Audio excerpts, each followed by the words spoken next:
वीर्यनाश यानी कि शरीर का सत्यानाश, वीर्यनाश यानी कि जवानी का सत्यानाश। आपकी शक्ति, आपकी ऊर्जा, आपकी ताकत को आप नाली में बहा रहे हैं। आप अपने हाथों से अपनी ताकत को वेस्ट कर रहे हैं। आप अपने हाथों से अपनी जीवनी शक्ति को, अपनी वो ताकत को जिससे आपकी जनरेशन उत्पन्न होनी है, उसको वेस्ट कर रहे हैं। आप जो शक्ति जहां लगनी चाहिए थी वहां नहीं लगा रहे हैं, आप उसे बाईपास करके दूसरी जगह भेज रहे हैं जहां उसकी जगह नहीं है। आप मुझे ये बताओ कि एक किसान अगर बीजों को ले और सड़क पर फैलाए तो क्या उसमें से पौधे उगेंगे? क्या फसल होगी? या वो बीज बर्बाद हो जाएगा?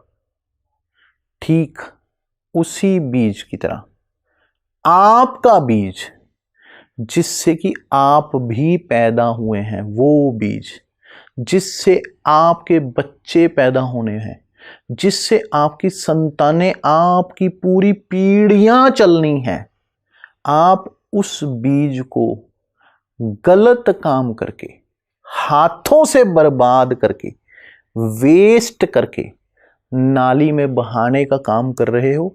और फिर सोचते हो कि यार इससे तो कुछ भी नुकसान नहीं होता। मैंने तो एक किताब में पढ़ा था, उसमें लिखा था वीर्य तो यार ऐसे है जैसे कुएं में से जितनी मर्जी बाल्टी पानी निकाल लो, पानी फिर से आ जाता है। या ब्लड जितना मर्जी डोनेट कर दो, ब्लड तो फिर बन जाता है। ब्लड तो 24 घंटे में पूरा हो जाता है। आप मुझे ये बताएं कि अगर ब्लड 24 घंटे में पूरा हो जाता है तो उसमें क्या नया ब्लड बन जाता है, या जो ब्लड बचा होता है उसमें पानी मिक्स हो जाता है?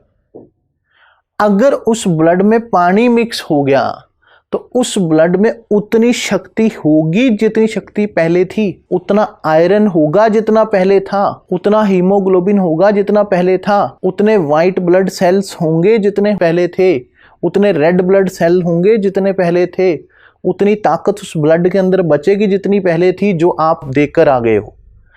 ब्लड की शक्ति को पूरा होने में 3 महीने लगते हैं, 3 महीने। इसीलिए जब आप ब्लड बैंक में जाते हो तो वो ये कहते हैं कि अगली बार ब्लड देना 3 महीने के बाद, उससे पहले मत आना। अगर आप रोज रोज रोज ब्लड दोगे ना तो एक दिन अंदर से बिल्कुल खोखला हो जाएगा। आयुर्वेद कहती है सबसे पहले हम जो भोजन खाते हैं उससे रस बनता है। रस बनने के बाद फिर जाकर रक्त बनता है, यानी कि खून बनता है। रस, रक्त, फिर मांस, फिर मेद, फिर अस्थि, फिर मज्जा, और फिर अंत में जाकर शुक्र बनता है, वीर्य बनता है। वीर्य सब चीजों के बाद, एंड में सारे फिल्ट्रेशन प्रोसेस होने के बाद, सारी ताकतों की ताकत सार, जैसे दूध का अंतिम सार घी है, दूध, दही, मक्खन, फिर जाकर घी, ठीक इसी तरीके से वीर्य वो आपकी ताकत है, वो आपका बीज है जिससे आपके बच्चे पैदा हो रहे हैं। और अगर आपका बीज ही कमजोर पड़ गया तो आपके बच्चे भी कमजोर पड़ जाएंगे। उनके अंदर उतनी इम्यूनिटी नहीं होगी जितनी आपके अंदर भी है, क्योंकि वो जब आपका वीर्य था वो वीक था तो आगे बच्चे भी तो वीक हो जाएंगे। जितनी आप में ताकत है उतनी भी नहीं होगी, उससे भी घटनी शुरू हो जाएगी। इसीलिए छोटे छोटे बच्चे बीमार जल्दी हो जाते हैं, उनमें ताकत नहीं है, उनकी हाइट कम रह जाती है, वो वीक पैदा हो रहे हैं। क्यों? क्योंकि बाप के वीर्य में दम नहीं था। अगर आप किसान हैं या किसी किसान से पूछें, अगर बीज घटिया है या बीज कमजोर है तो फसल कैसी उत्पन्न होती है, किसी भी किसान से पूछ लें जाके। अगर बीज की उत्तम क्वालिटी है तो पौधे कैसे पैदा होते हैं?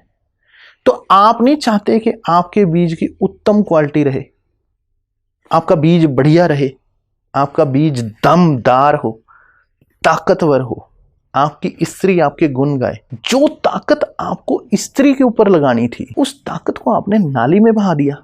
फिर कहते हो जी मेरे वैवाहिक संबंध अच्छे नहीं है, मेरी पत्नी से बनती नहीं, पत्नी मेरी रिस्पेक्ट नहीं करती, इज्जत नहीं करती, पत्नी पूरी तरह से तृप्त नहीं होती। कहां से होगी?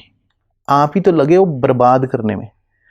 इसलिए अगर आप चाहते हो कि आपका पारिवारिक जीवन बहुत बढ़िया चले, वैवाहिक जीवन में बंधन ना टूटे, प्रेम संबंध मजबूत रहें, तो अपने वीर्य की बर्बादी करना बंद करो। वीर्य नाश का मतलब है शरीर का सत्यानाश।